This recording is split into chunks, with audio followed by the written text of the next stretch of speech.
मेरे प्यारे बच्चों, पिछली वीडियो में हमने जो है कक्षा 10 के विज्ञान का प्रथम पाठ हमने पढ़ा। अब हम दूसरे पाठ की तरफ जो है अग्रसर होंगे। जो दूसरा पाठ है अम्ल,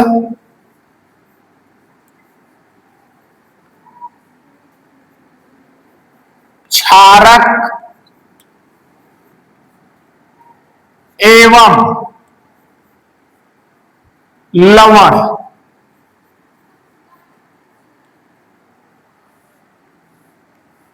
इसके बारे में हम पूरा अध्ययन करेंगे। Acids, bases and salts. सबसे पहले अम्ल क्या होते हैं? अम्ल क्या है, इनके बारे में हम थोड़ा सा जानकारी लेना चाहते हैं। आपने अपने दैनिक जीवन में प्रतिदिन कुछ न कुछ फलों का जो है स्वाद लेते हैं, चखते हैं।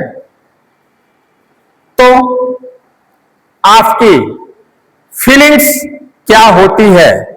आप अपनी जो है प्रतिक्रिया जो है, अपनी अभिव्यक्ति जो है आप करते हैं। जैसे कुछ खा लिया, आपको तीखा लगा, कड़वा लगा, नमकीन लगा, खट्टा लगा, मीठा लगा, कुछ इस तरह के स्वाद का आप जो है अपनी अभिव्यक्ति के द्वारा जो है व्यक्त करते हैं। जैसे टमाटर,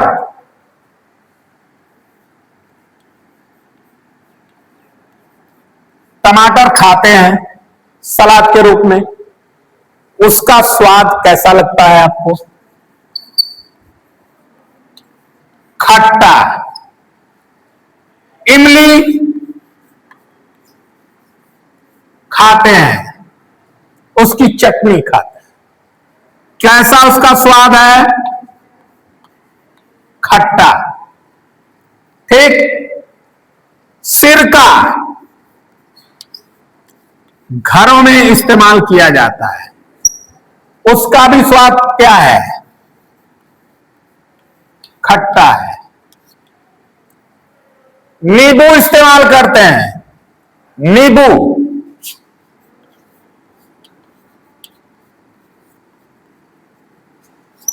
ये भी क्या है?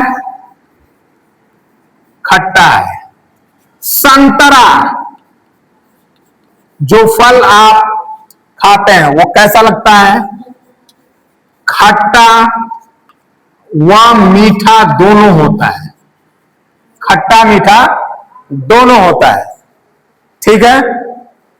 अब किस वजह से होता है? टमाटर है, इसमें ऑक्सैलिक या ऑक्सैलिक अम्ल होता है, इसकी वजह से वो खट्टा लगता है। इमली है, इसमें टार्टरिक एसिड या अम्ल।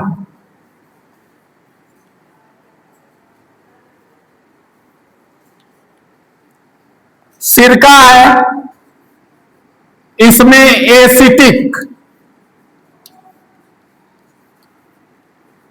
एसिटिक अम्ल पाया जाता है। नींबू में साइट्रिक अम्ल क्या होता है? साइट्रिक अम्ल। और संतरा जो खट्टा मीठा होता है इसमें साइट्रिक अम्ल के साथ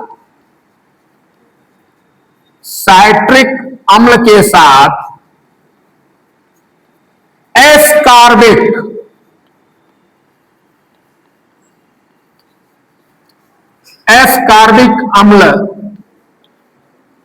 पाया जाता है, जिसके वजह से खट्टा मीठा जो है हम अनुभव करते हैं।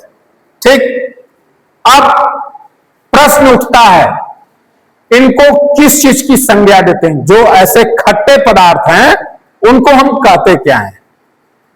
तो वही जो है क्या कहलाते हैं? अम्ल कहलाते हैं। अम्ल वे पदार्थ हैं जो स्वाद में खट्टे होते हैं, यानी जिसका स्वाद खट्टा होता है। और साथ ही साथ और एक बात आपको मैं बता दूं कि नीले लिटमस पत्र को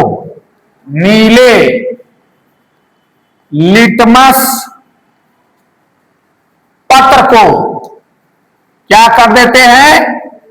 लाल कर देते हैं।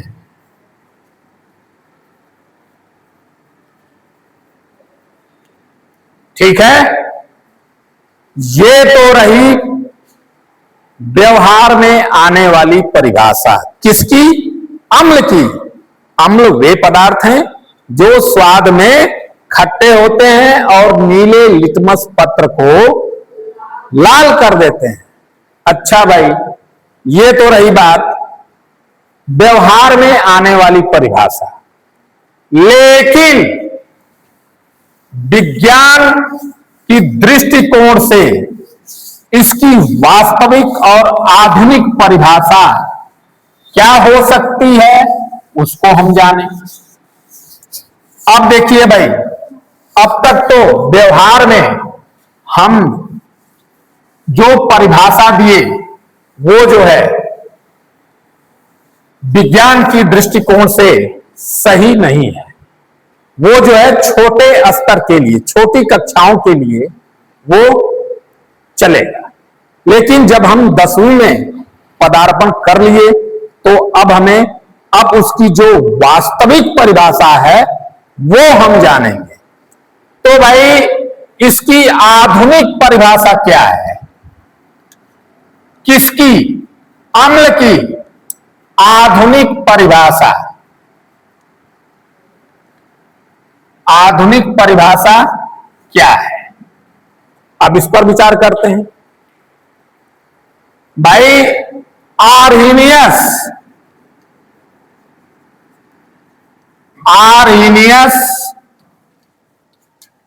के वैद्युत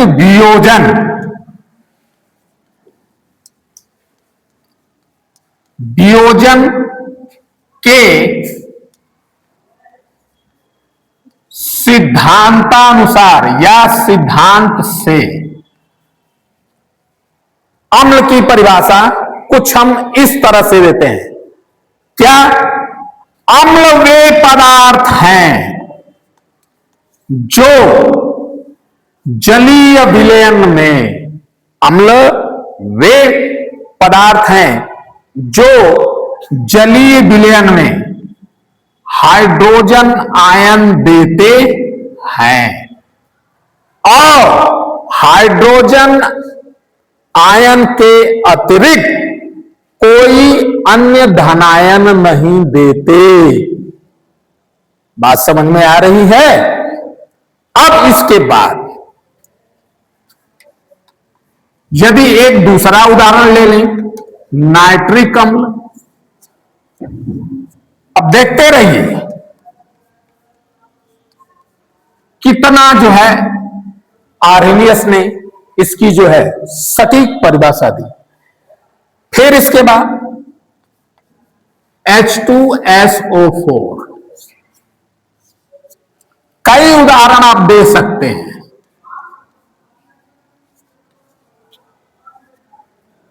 SO4 2-। अब यहां पर जो है यह प्रश्न उठता है कि क्या ये हाइड्रोजन आयन हमेशा स्वतंत्र रहेंगे? जी नहीं, ये करते क्या है, हाइड्रोजन, ये आयन जल के एक अणु से संयोग करके क्या बनाते हैं, हाइड्रोनियम आयन। क्या बनाते हैं, हाइड्रोनियम आयन। बात समझ में आई? तो कहने का मतलब ये कि अम्ल वे पदार्थ हैं जो जलीय विलयन में हाइड्रोजन आयन, तो जानते रहे कि हाइड्रोजन आयन जो है स्वतंत्र नहीं रह सकते, तो वो क्या करते हैं, अब उसकी परिभाषा कुछ इस तरह से देंगे कि अम्ल वे पदार्थ हैं जो जलीय विलयन में हाइड्रोनियम आयन देते हैं। बात समझ में आ रही है? ये तो रही बात अम्ल की। अब इनके गुण धर्मों के बारे में हम जो है सीखेंगे।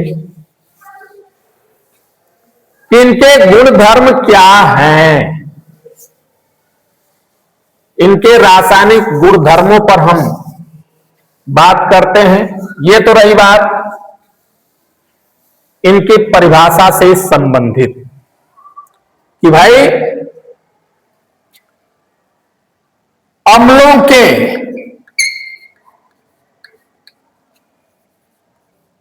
रासायनिक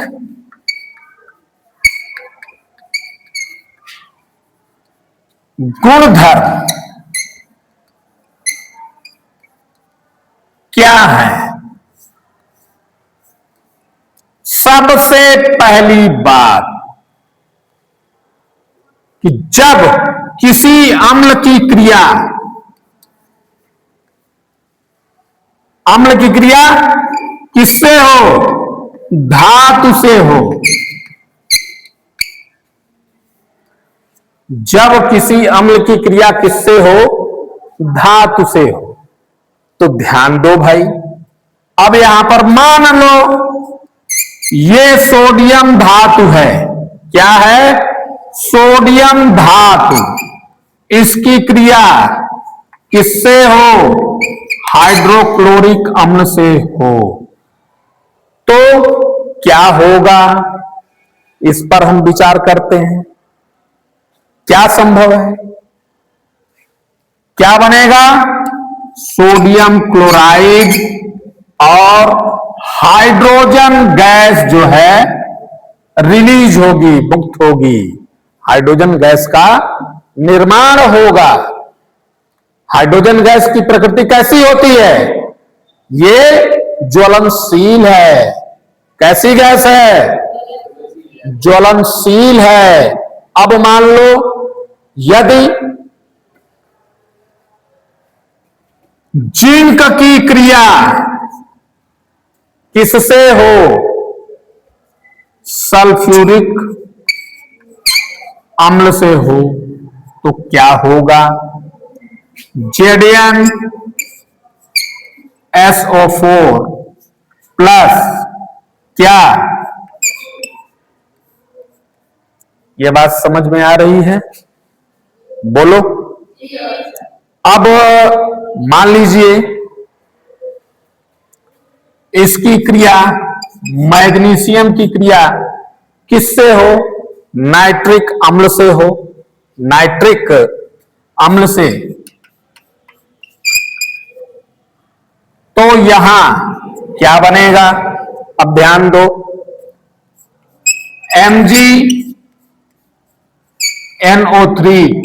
होल ट्वाइस प्लस H2। ये जितने भी हमने रासायनिक अभिक्रिया को लिखा है, इनके समीकरण संतुलित नहीं है। ये क्या है, कंकाली रासायनिक समीकरण है।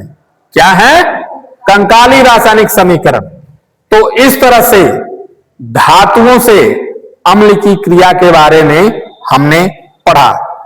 अब मान लीजिए धातु कार्बोनेट से अभिक्रिया होती है, धातु कार्बोनेट, धातु कार्बोनेट से क्रिया हो रही है तो क्या बनता है? नंबर 2, धातु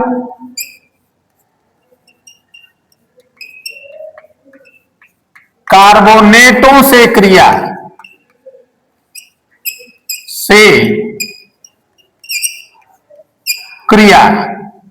अब भाई धातु कार्बोनेट, धातु कार्बोनेट से क्रिया, धन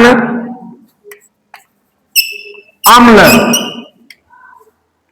क्या बनेगा? जरा इस पर बात करें हम भाई।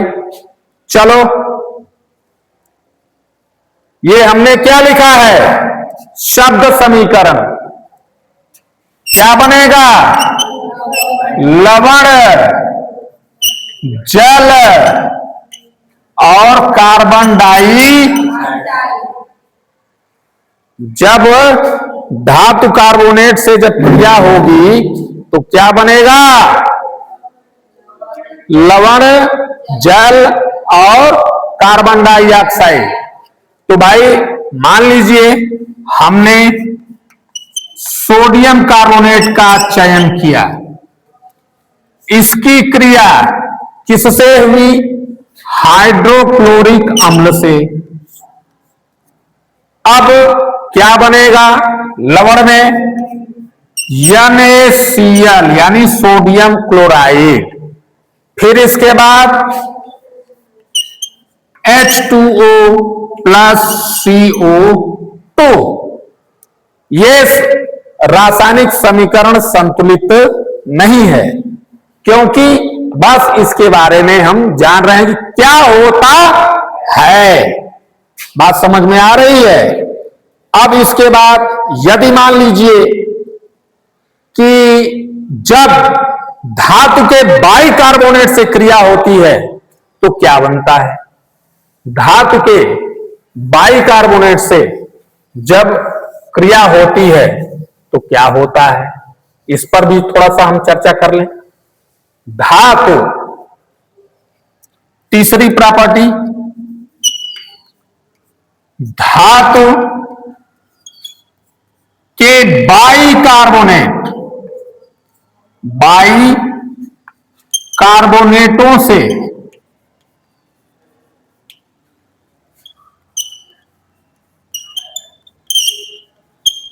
क्रिया।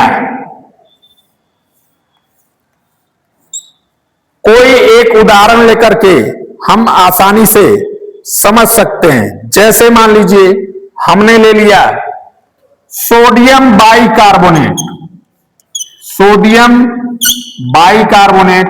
और किसी अम्ल का जो है एक आप चयन कर लीजिए हाइड्रोक्लोरिक अम्ल।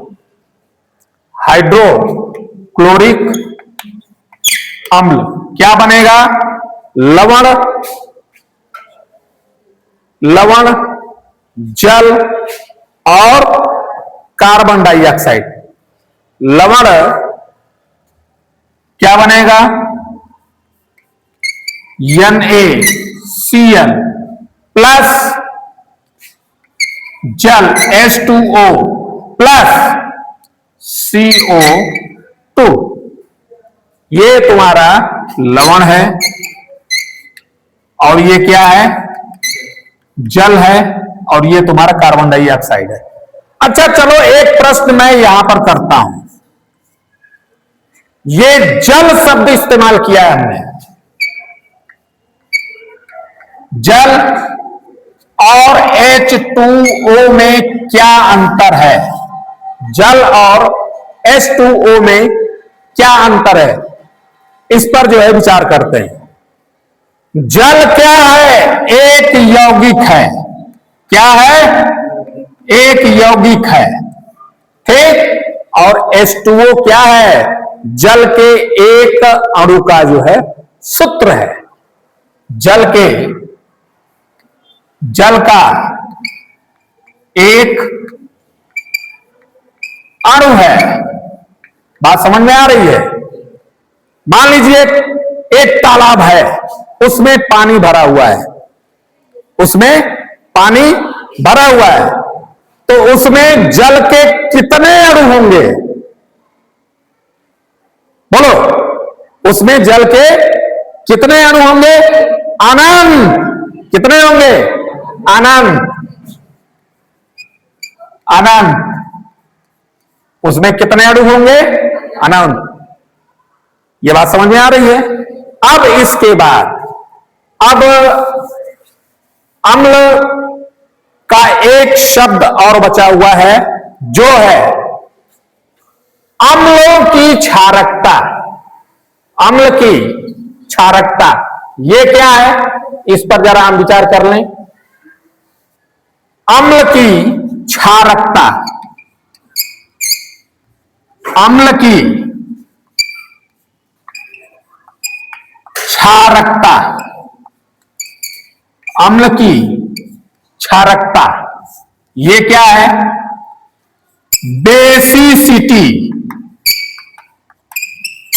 ऑफ एसिड्स, ये क्या होती है? इस पर हम विचार करते हैं।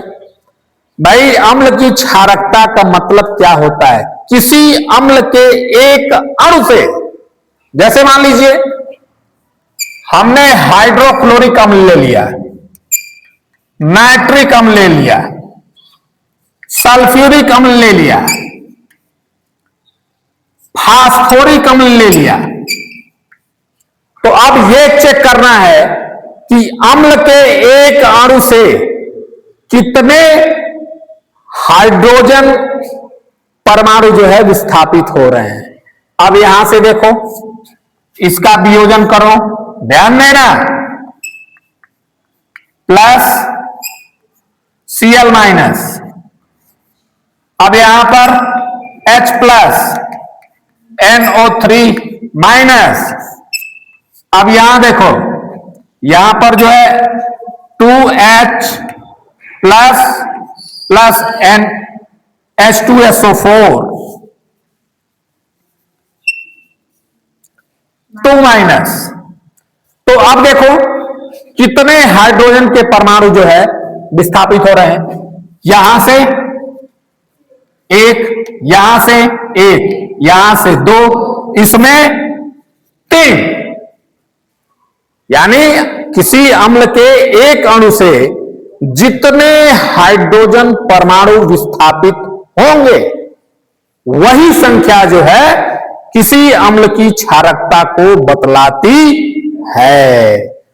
अब ये अम्ल के संबंध में जितनी भी जानकारी थी, आपके कोर्स में जितना है आपको बता दिया गया। That's all about it.